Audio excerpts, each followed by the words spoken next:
Hello. Hi, Mike. Can you hear me? Hey, how are you? Good. Yeah, now I can. It's been quite a while. Yeah, long time no see. I know. Where have you been? Been down in Asheville area. Yes, that's true. That's where you live. Yeah, So I'm going to go ahead and introduce you, and then we'll dive into the conversation, okay? sounds good. Okay. So I have joining me today Michael Bowen, and he was born in Utah and raised in Aurora, Colorado. He Mm-hmm. currently lives in North Carolina, right? Yep. He worked in the creative marketing and then created his own company called Bowen Imagery. Mm-hmm. And he uses graphite and paper, oil and acrylic, and digital projection. I'm Yeah. not really sure what digital projection is, so we'll probably get into that. Yeah. So,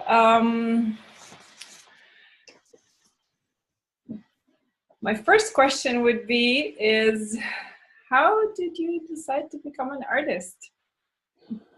How did I decide to become an artist? Well, I have to say, I think I was born an artist.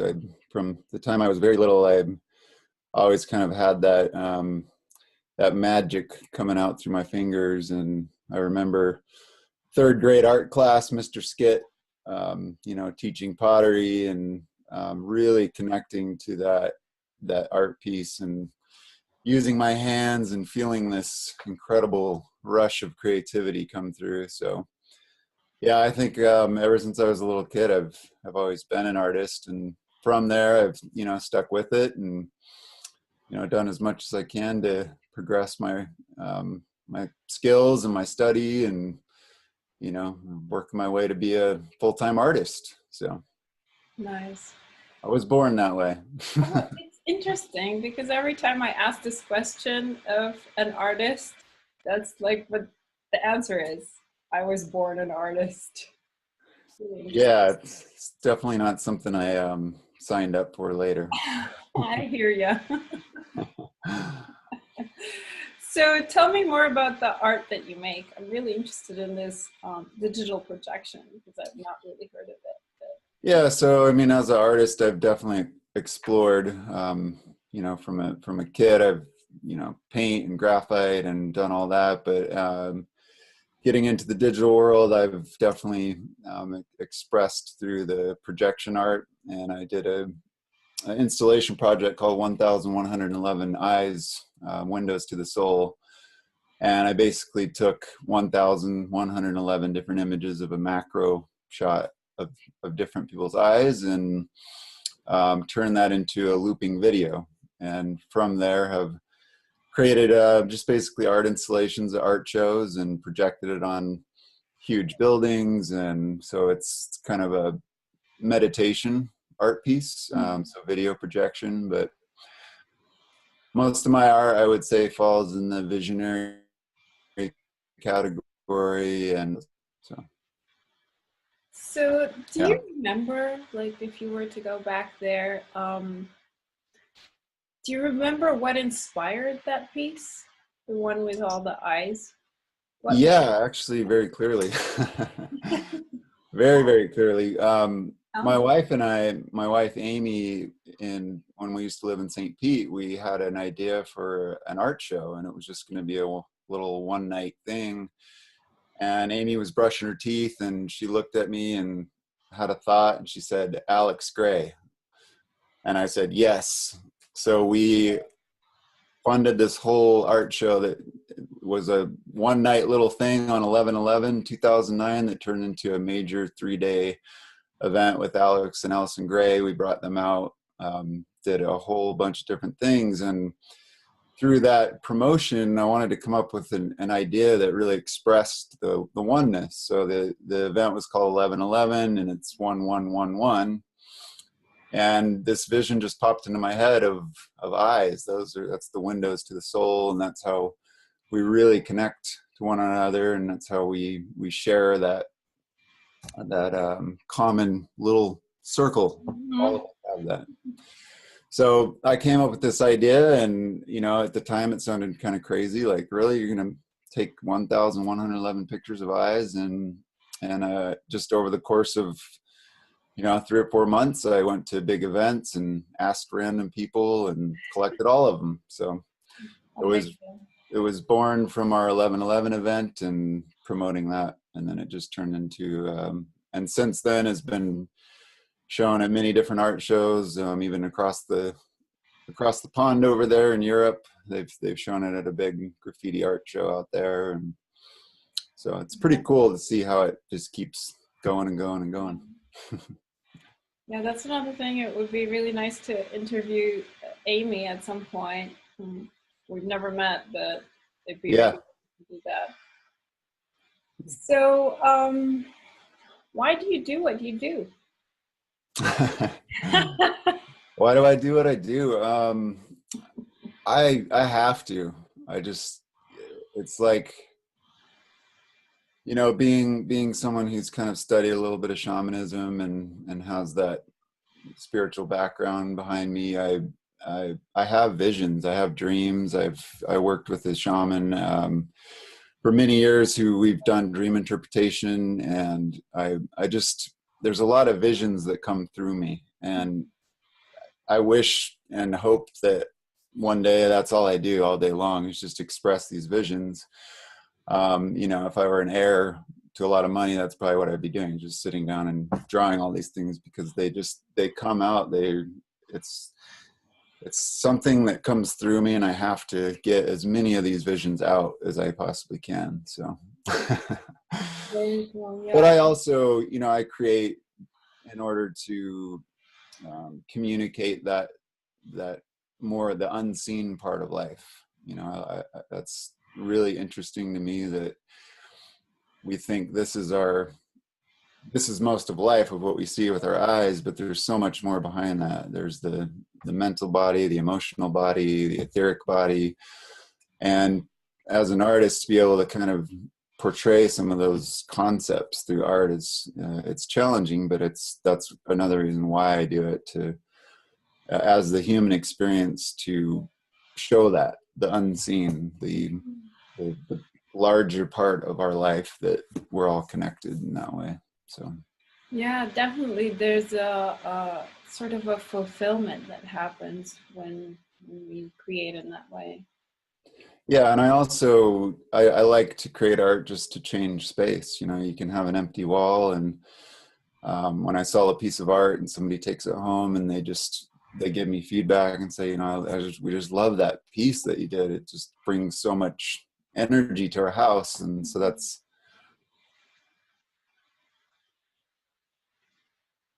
Uh-oh, looks like we are breaking up here. Hello?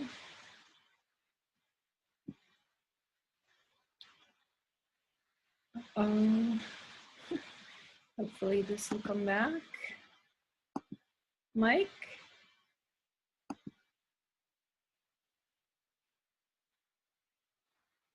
Hello? Oh, I think I'm back. Yeah, we kind of froze for a minute there. It's all good. This All happens all right. over the world. So I think it got cut off a little bit, so I don't know if you wanted to repeat slightly, like towards the end. yeah, I don't know. I was just saying that that fulfillment, like when people have a piece of art and they bring it into their house, and it just changes the space.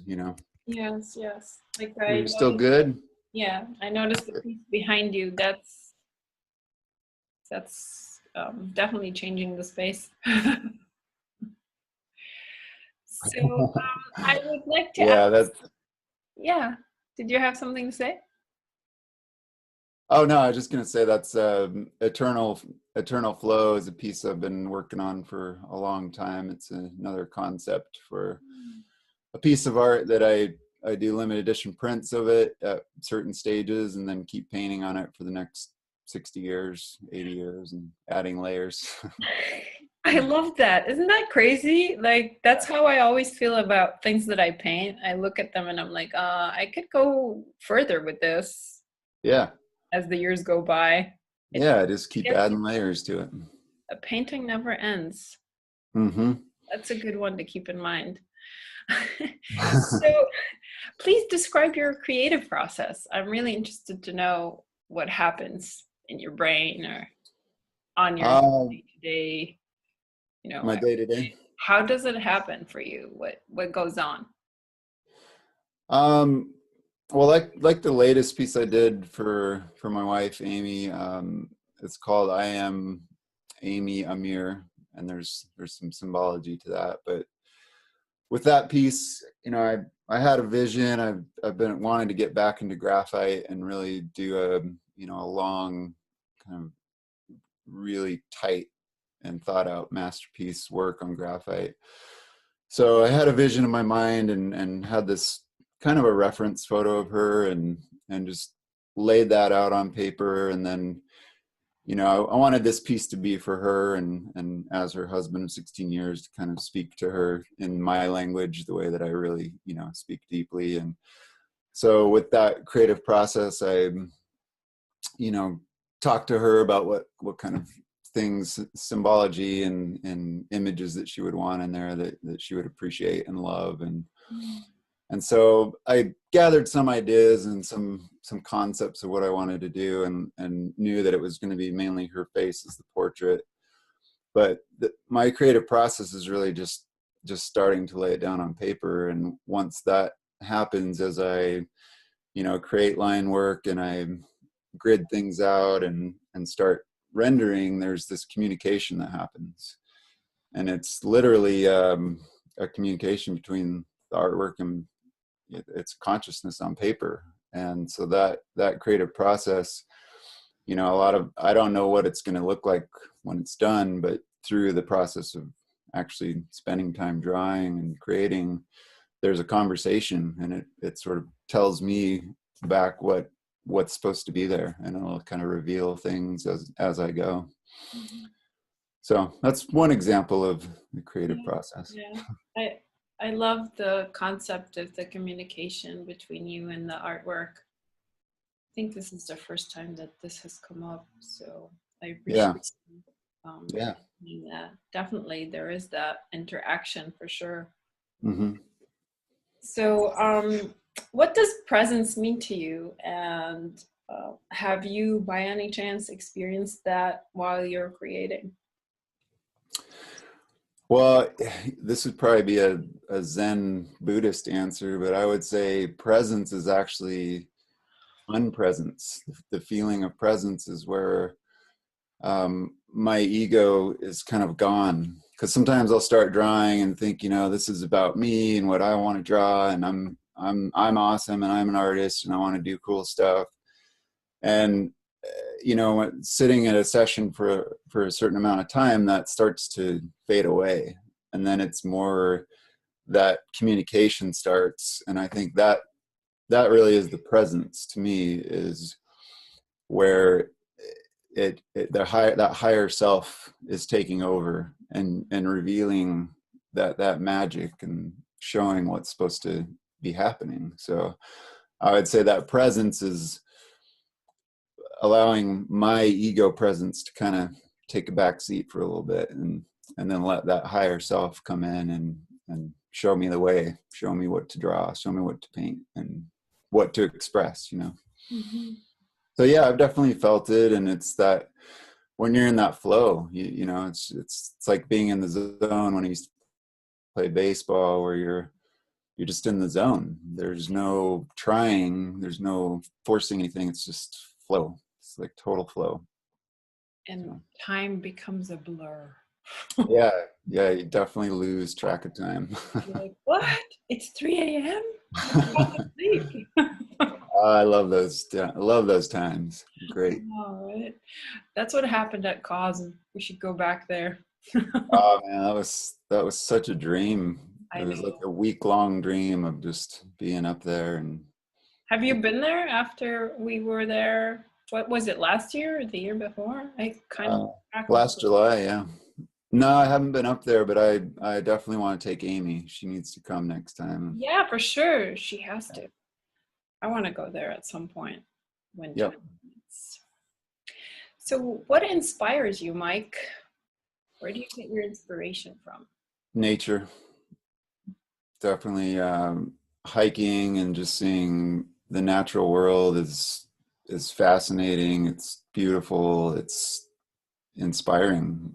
Just I hike a lot. That's why I moved to this Asheville area, because there's 5 national forests around here. There's thousands of miles of trail, and I've also, I've gotten into mycology, the study of mushrooms, and just going deeper into the how nature works, and it's just fascinating, and it really inspires me to understand mycelium and its role in nature, and how that it can help to decay these logs, and then out of that comes this amazing fruit structure that's like just so creative.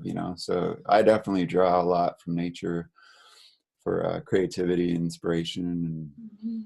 and just being in that, breathing it in, breathing nature. And as you can see by this piece, very Yes.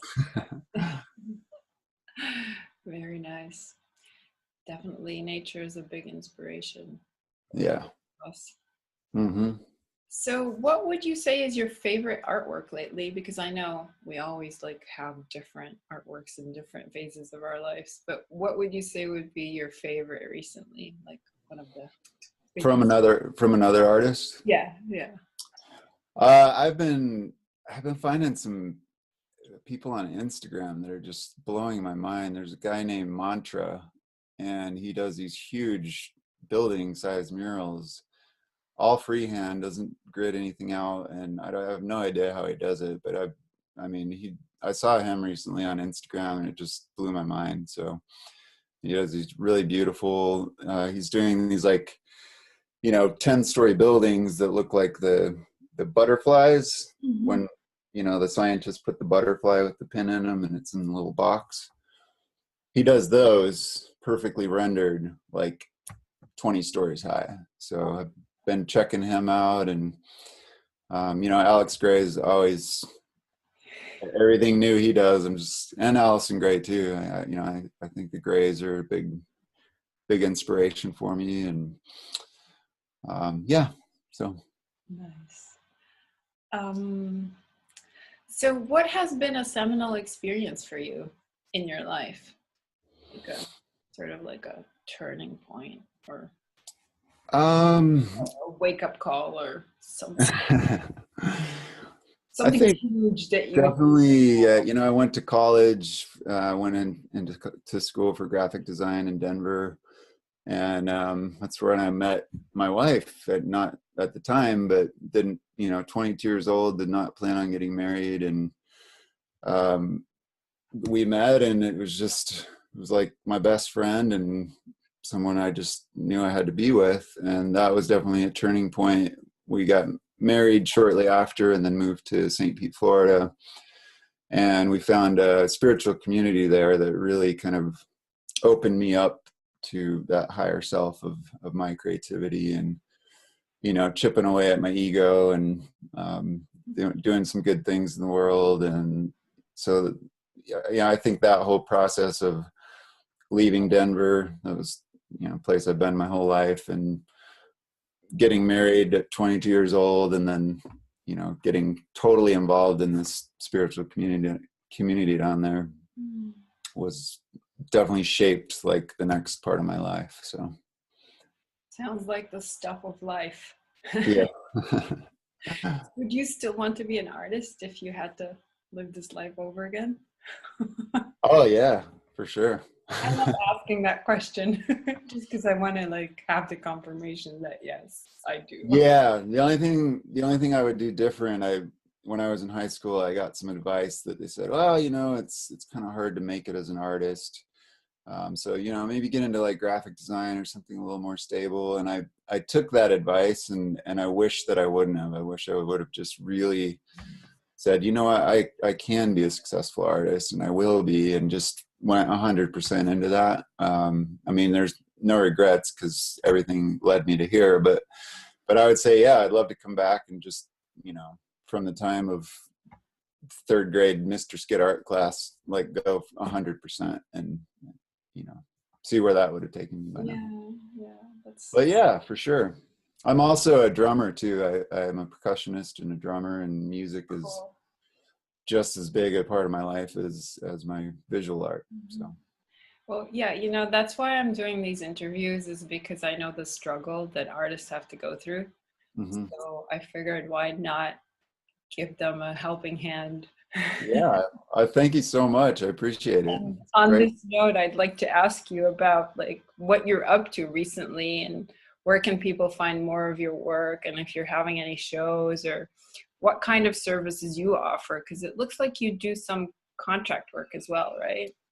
Yeah, so I took that advice in high school, and you know, got it, studied graphic design, and it was good. I mean, it definitely has lent another direction to my personal artwork. But I, you know, got married, moved out to St. Pete, and immediately went and found a job with Brendan Haggerty's my kind of my marketing soulmate, if you will, and you know, got in the business for 5 years. You know, learned ad agency, graphic design, marketing, you know, copywriting, all that stuff, and then I went off on my own and created Bowen Imagery. So that's our bread and butter right now. Is a, you know, we do branding, logos, websites, illustration, photography, creative specialists, we call ourselves. So that's bowenimagery.com is our, you know, creative services. But I also just launched michaeljbowen.art, which is my personal website. And so I kind of have these two fronts going right now, and, you know, separating my personal artwork a little bit more. And I, you know, always open to commissions and portrait work for that. Cool. Thank you. Yeah, I will And, add those links. and just a little bit outside of Asheville. What's that? I said I'll make sure I'll add those links on the video so that people can Oh, find okay. me. Um, Yeah. yeah. And so we bought our house, and I'm actually building an art studio on right now, and we're doing a little addition. So Very nice. yeah. I remember you mentioned something about that when we were at Cause. Yeah. Yeah. So yeah, but I'm doing a little live painting at Earthworks Gallery in Waynesville this Friday, actually, and have some artwork showing there. And Nice. nothing big planned, but the studio is kind of the big goings on right now for my art world. Very cool. I'm looking forward to seeing that. So, Yeah. yes, those are my questions. I do have one more question just for fun. Yeah. What superpower would you like to have if you ever were to choose? I'm really into Flying. superpowers these days. I have to go with flying, because I've done some lucid dreaming, and I've flown well, and it's just like so exhilarating. It's just amazing. So I would like to fly. That would be awesome. Nice. Awesome. Well, thank you so much, Mike. I really appreciate your time. Thank you so much. Hope to see you Appreciate it. soon. And yeah, please convince Amy to do an interview with me, because I'd love to I chat. definitely will. All right. Take Thank care. you. Bye. Appreciate Thank it. you so much. I'll talk to you later. Bye. Bye-bye.